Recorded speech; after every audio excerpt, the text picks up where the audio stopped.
ጤና ይስጥልን አድማጮች፣ ይህ አዋዜ ልዩ ላልሰማችሁ ነው። ከመረጃዎቹ ጋር አብርሃም መኳንንት ነኝ። የሳውዲ አረቢያ የውጭ ጉዳይ ሚኒስትር ለኢራን ትንኮሳ ምላሽ ለመስጠት የቀጠናው ጎረቤት ሀገራት ከፍተኛ አቅም እንዳላቸው አስታወቁም። ትራምፕ እስራኤል በኢራን የጋዝ ማውጫ ላይ የፈጸመችው ጥቃት አሜሪካና ኳታር ሳያውቁት የተደረገ ነው አሉ።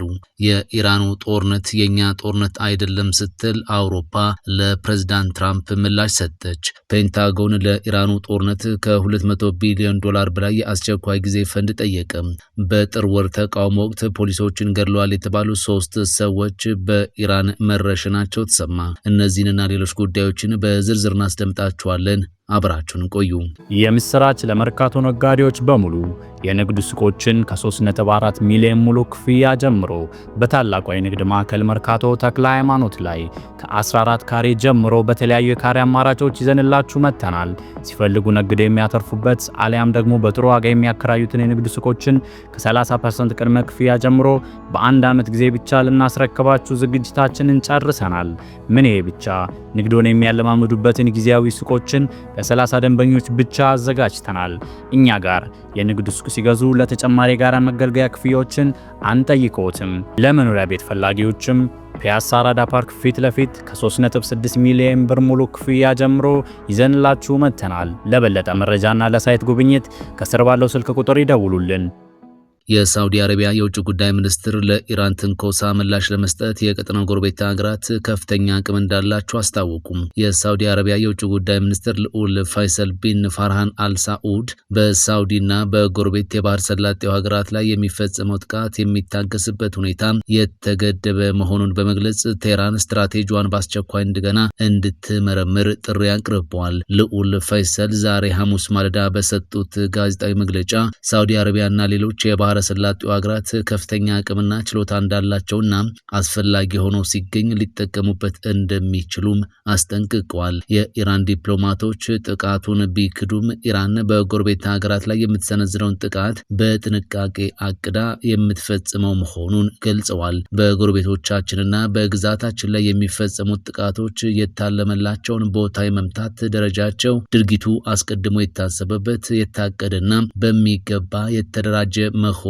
ያሳያል ብለዋል። ውጭ ጉዳይ ሚኒስትሩ የሳውዲ አረቢያን የመከላከያ እርምጃ ምን ሊቀሰቅሰው እንደሚችል በዝርዝር ከመናገር ተቆጥበዋል። ይህም ለኢራን መረጃ አሳልፈው ላለመስጠት ካላቸው ጥንቃቄ የመነጨ መሆኑን ተናግሯል። ኢራን መረዳት ያለባት ግዛታችንም ሆነ ጥቃት የተፈጸመባቸው አጋሮቻችን አስፈላጊ ሆኖ ሲገኝ ወደ ስራ ሊያስገቡት የሚችሉት እጅግ ከፍተኛ አቅም እንዳላቸው ነው ሲሉ አክለዋል። እየታየ ያለው ትዕግስት ወሰን የሌለው አይደለም። 1 ቀን 2 ቀን ወይም ሳምንት አላቸው። ይህንን ጊዜ አልገልጽም ብለዋል ሚኒስትሩ። በመጨረሻም የዛሬውን መልእክት ተረድተው ስልታቸውን በአስቸኳይ እንደሚቀይሩና በጎረቤቶቻቸው ላይ ጥቃት ማድረሳቸውን እንደሚያቆሙ ተስፋ አድርጋለሁ። ነገር ግን ያ ጥበብ ይኖራቸዋል ብዬም እጠራጠራለሁ ሲሉ ንግግራቸውን አጠቃለዋል። ትራምፕ እስራኤል በኢራን የጋዝ ማውጫ ላይ የፈጸመችው ጥቃት አሜሪካና ኳታር ሳያውቁት የተደረገ ነው አሉ።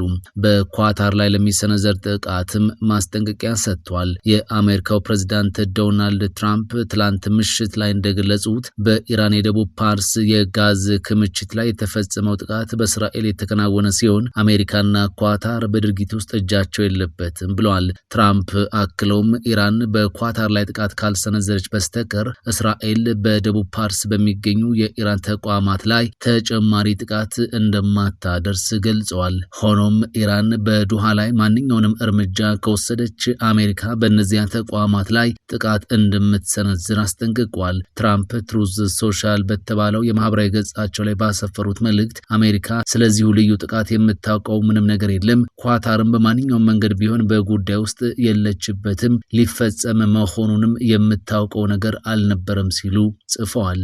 የኢራኑ ጦርነት የኛ ጦርነት አይደለም ስትል አውሮፓ ለፕሬዝዳንት ትራምፕ መልስ ሰጠች። ፕሬዝዳንት ዶናልድ ትራምፕ የዓለምን ኢኮኖሚ በእጅጉ የጎዳውን የሆርሙዝ ሰርጥ መዘጋት ለመከላከልና በኢራን ላይ የሚደረገውን ዓለም አቀፍ ጥረት ለመቀላቀል መርከቦችን እንዲያሰማሩ ጥሪ ቢያቀርቡም በአሜሪካ የቅርብ ወዳጆች ተቀባይነት አላገኝም። ቻንስለር ሜርዝ ትላንት ረቡዕ ዕለት ለጀርመን ሕግ አውጪዎች እንደተናገሩት ኢራን ለጎረቤቶቿ ስጋት እንዳትሆን መድረግ አለበት በሚለው ነጥብ ቢስማሙም አሜሪካና እስራኤል በኢራን ላይ የከፈቱት ጦርነት አሳማኝነቱ ላይ ግን ጥርጣሬ አላቸው። አውሮፓውያን ከጦርነቱ ገለልተኛ መሆን የሚያስገኘው ጥቅም ጦርነቱ ውስጥ በመግባት ከሚመጣው አደጋ ይበልጣል የሚል ስሌት ላይ መድረሳቸውን የሚያመላክቱ ዘገባዎችም መውጣት ቀጥለዋል።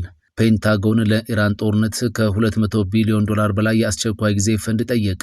እንደ ዋሽንግተን ፖስት ዘገባ ከሆነ የዋይት ሀውስ ባለስልጣናት በፖለቲካዊ ተቃውሞ ምክንያት ጥያቄው ተቀባይነት ያገኛል የሚል ጥርጣሬ አላቸው። አንድ ከፍተኛ የአስተዳደሩ ባለስልጣን እንደገለጹት የሀገር መከላከያ ሚኒስቴር ፔንታጎን በኢራን ያለውን ጦርነት ለመደገፍ ከዋይት ሀውስ ከ200 ቢሊዮን ዶላር በላይ ጠይቋል። ዋሽንግተን ፖስት የዘገበው ይህ ግዙፍ አዲስ የገንዘብ ጥያቄ በኮንግረስ ውስጥ ከፍተኛ ተቃውሞ ሊገጥመው እንደሚችልም ይገመታል። የቀረበው የገንዘብ መጠን አሁን ካለው የአየር ድብደባ ውጪ እጅግ የላቀ ሲሆን ዓላማውም በጦርነቱ ላይ ጥቅም ላይ የሚውሉ ወሳኝ መሳሪያዎችን ምርት ለማሳደግ ነው። ባለፉት 3 ሳምንታት የአሜሪካና የእስራኤል ጦር በሺዎች የሚቆጠሩ ኢላማዎችን በመምታታቸው ምክንያት በፍጥነት ያለቁትን ዘመናዊ ጥይቶችና ሚሳኤሎችን ለመተካት ታስቦ የቀረበ ነው ተብሏል። የኢራን ጦርነት ወጪም በፍጥነት እያደገ ሲሆን በመጀመሪያው ሳምንት ብቻ ከ11 ቢሊዮን ዶላር በላይ ወጪ መደረጉን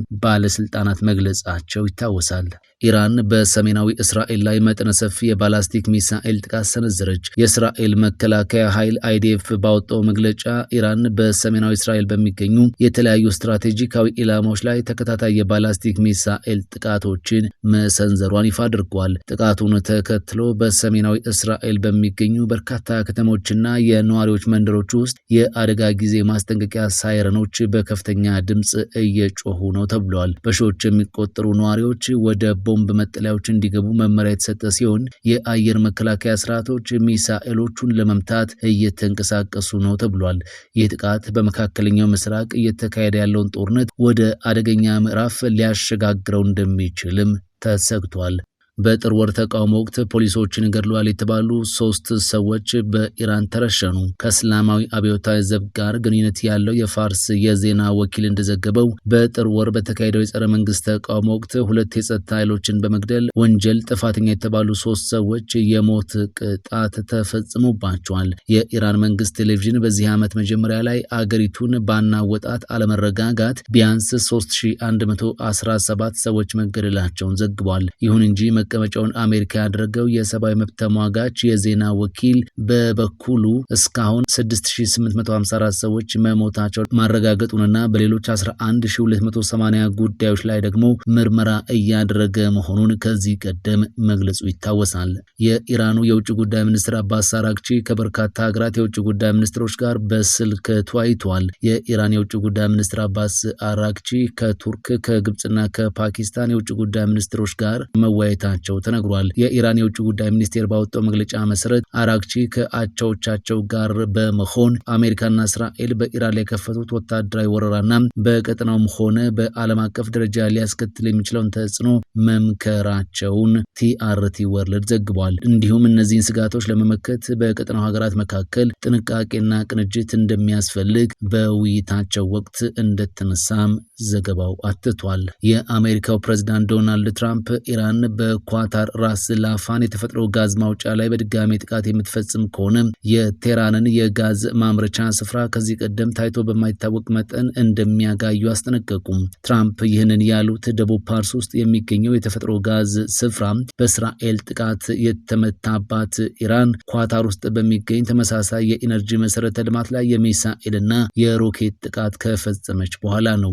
በኳታር የአጸፋ ጥቃት የተፈጸመበት ራስ ላፍን የተሰኘው የኢንዱስትሪ ስፍራ በዓለም ትልቁ የሆነውን የተጣራ የተፈጥሮ ነዳጅ ማቀነባበሪያ ይዟል። ትራምፕ ትሩዝ ሶሻል በተሰኘው የማህበራዊ ሚዲያ ገጻቸው ላይ ባሰፈሩት ረዘም ያለ መልእክት እስራኤል በኢራን የተፈጥሮ ጋዝ ማምረቻ ላይ ስለፈጸመችው ጥቃት አሜሪካ ምንም እንደማታውቅም አስረድቷል።